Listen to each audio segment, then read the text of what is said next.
नमस्कार दोस्तों, income tax की सीरीज में ये हमारा दूसरा वीडियो है। आप सभी दोस्तों का एक बार फिर से स्वागत है।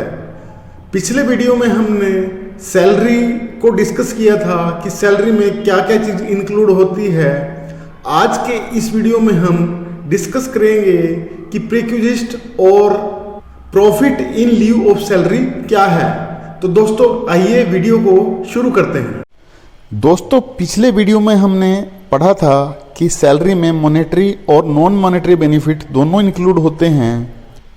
प्रीक्विजिट नॉन मॉनेटरी बेनिफिट हैं जो कि एक एम्प्लॉय को एक एम्प्लॉयर द्वारा ग्रांट किए जाते हैं, यानी कि एम्प्लॉय के कुछ एक्सपेंडिचर को एम्प्लॉयर रिम्बर्स करता है।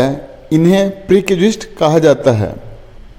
यहाँ दोस्तों एक बहुत ही इम्पोर्टेंट चीज़ सीखने की है कि अलाउंसेज और प्रीक्विजिट में क्या डिफरेंस है।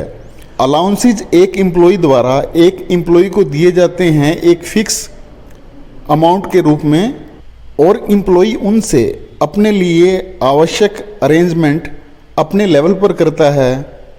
जैसे कि फिक्स मेडिकल अलाउंस हरियाणा सरकार द्वारा 1000 रुपये हर एम्प्लॉय को दिए जाते हैं, और उससे जो भी दवाइयों का अरेंजमेंट है एम्प्लॉय अपने लेवल पर करता है, इसलिए वो अलाउंस की श्रेणी में आता है। उसी प्रकार से प्रीक्विजिट वो सुविधाएं हैं जिनका प्रबंध एम्प्लॉयर अपने लेवल पर करता है। फॉर एग्जांपल मान लें कि एक एम्प्लॉयर अपने एम्प्लॉय को बाय एयर टिकट खरीद कर देता है, तो वो अलाउंस की श्रेणी में नहीं प्रीक्विजिट की श्रेणी में आएगा। आइए अब देखते हैं कि प्रीक्विजिट में क्या क्या चीज़ें शामिल की जाती हैं। सबसे पहली है रेंट फ्री एकोमोडेशन। दोस्तों यहाँ ये चीज़ समझने की है, अगर एक एम्प्लॉय लाइसेंस फी की पेमेंट कर रहा है सरकारी मकान के एवज में, तो उसे रेंट फ्री एकोमोडेशन नहीं कहा जाएगा, क्योंकि सरकारी एकोमोडेशन लेने के बाद एक एम्प्लॉय की हाउस रेंट अलाउंस की इंटाइटलमेंट ख़त्म हो जाती है और उसे सरकारी मकान के एवज में कुछ लाइसेंस फ़ी पे करनी पड़ती है। अगर एम्प्लॉय द्वारा पे की जाने वाली लाइसेंस फ़ी एम्प्लॉयर द्वारा पे की जा रही है, तो उसे रेंट फ्री एकोमोडेशन कहा जाएगा। तो सबसे पहले हमने देखा कि रेंट फ्री एकोमोडेशन प्रीक्विजिट में शामिल होगी। दूसरे नंबर पर है any concession in rent in respect of accommodation. अगर वो लाइसेंस फ़ी पूरी तरह माफ़ नहीं है, उसमें कुछ कंसेशन दी जाती है, तो इसे भी प्रीक्विजिट की श्रेणी में रखा जाएगा। Any benefit of amenity provided free of cost.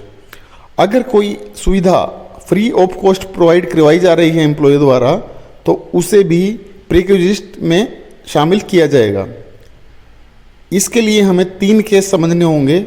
पहला कि ये सुविधाएं फ्री ऑफ कॉस्ट अगर डायरेक्टर को या किसी एम्प्लॉय को जिसका सब्सटेंशियल इंटरेस्ट है कंपनी में, सब्सटेंशियल इंटरेस्ट से मतलब है कि एक पर्सन जिसका एक कंपनी के स्टॉक में 25% से ज़्यादा वर्चस्व है, इन दोनों केस में फ्री ऑफ कॉस्ट सुविधा का पूरा मूल्य सैलरी में ऐड किया जाएगा। और इन दोनों केस के अलावा अगर किसी एम्प्लॉय को ऐसी सुविधा प्रदान की जाती है, तो अगर उस सुविधा का मूल्य 50,000 रुपये से अधिक है, तभी उसे सैलरी में शामिल किया जाएगा। Any amount paid by the employer in respect of any obligations which otherwise would have been paid by the employee. कोई ओब्लिगेशंस हैं जो एम्प्लॉयर द्वारा पे किए गए हैं, जो कि अदरवाइज एम्प्लॉय द्वारा पे किए जाने थे। For example family holiday tour provide किया जाता है, जिसमें बाई एयर की टिकट और वहाँ पर होटल में रहने का जो खर्च है वो एम्प्लॉयर बियर करता है, तो इसे प्रीक्विजिट की श्रेणी में रखा जाएगा। Any sum payable by the employer in other fund other than recognised fund interest on it. एक रिकॉग्नाइज्ड फंड जैसे पीएफ के अलावा अगर किसी अनरिकॉग्नाइज्ड फंड में एम्प्लॉयर द्वारा कोई पेमेंट की जाती है, और इस पर जो इंटरेस्ट बनता है इसे भी प्रिक्विजिट की श्रेणी में रखा जाएगा। Any value of security equity share allotted free of cost, अगर एक कंपनी द्वारा अपने एम्प्लॉय को फ्री ऑफ कॉस्ट कोई इक्विटी या शेयर अलॉट किए जाते हैं तो इसे प्रिक्विजिट की श्रेणी में रखा जाएगा।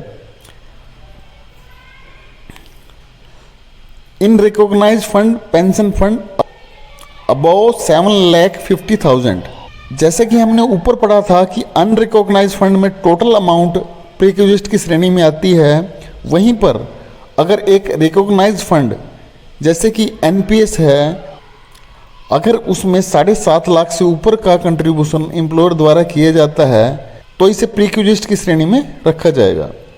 एनी अदर फ्रिंज बेनिफिट्स और एमिनिटी, फ्रिंज बेनिफिट से मतलब है कि वो बेनिफिट जो सैलरी के अलावा हैं, एमिनिटी यानी कि सुविधाएं, यानी कि वेतन से अलग जो भी बेनिफिट और सुविधाएं हैं जो कि ऊपर डिस्कस नहीं हुई, उन्हें भी प्रिक्विजिट की श्रेणी में रखा जाएगा। आइए अब देखते हैं profit in lieu of salary क्या है। Compensation for termination of employment और modification of condition of employment, अगर एक एम्प्लॉय को टर्मिनेट करने के एवज में एम्प्लॉयर उसे कुछ फंड देता है या उसके नेचर ऑफ जॉब में कुछ चेंजमेंट के एवज में कुछ पेमेंट मिलती है, चाहे वो इसी एम्प्लॉयर द्वारा हो या प्रीवियस एम्प्लॉयर द्वारा, तो उसे profit in lieu of salary कहा जाएगा। Payment from provident fund employer share, अगर प्रोविडेंट फंड या किसी अन्य फंड से कोई पेमेंट एम्प्लॉय को की जाती है जिसमें एम्प्लॉयर का शेयर है, उस एम्प्लॉयर के शेयर को profit in lieu of salary कहा जाएगा। अगर कोई पेमेंट एक एम्प्लॉय को की गई है before joining after cessation of job, यानी कि जॉब के सीज होने के बाद या ज्वाइनिंग से पहले की कोई पेमेंट किसी एम्प्लॉयर द्वारा की जाती है तो इसे profit in lieu of salary कहा जाएगा। दोस्तों, आशा है ये जानकारी आपको अच्छी लगी होगी। इस सारे विषय को डिटेल में डिस्कस करने का मेरा उद्देश्य यही है, जैसा कि हमें नियर फ्यूचर में अभी एग्जाम होने की कोई खास संभावना दिखाई नहीं दे रही, इसलिए अगर हम जिस भी टॉपिक को करें तो काफ़ी डिटेल से और काफ़ी अच्छे से करें। अगर आप लोगों को लगता है कि इतने डिटेल में इस टॉपिक को डिस्कस करने की जरूरत नहीं है तो अगले वीडियो से मैं मेन पॉइंट ही डिस्कस करूं, कृपया दोस्तों ये बात मुझे कमेंट में अवश्य बताएं। तो दोस्तों, मिलते हैं अगले वीडियो में, तब तक आप सब अपना ध्यान रखें। वीडियो को लाइक और शेयर करना ना भूलें और चैनल को सब्सक्राइब अवश्य करें। नमस्कार दोस्तों, जय हिंद।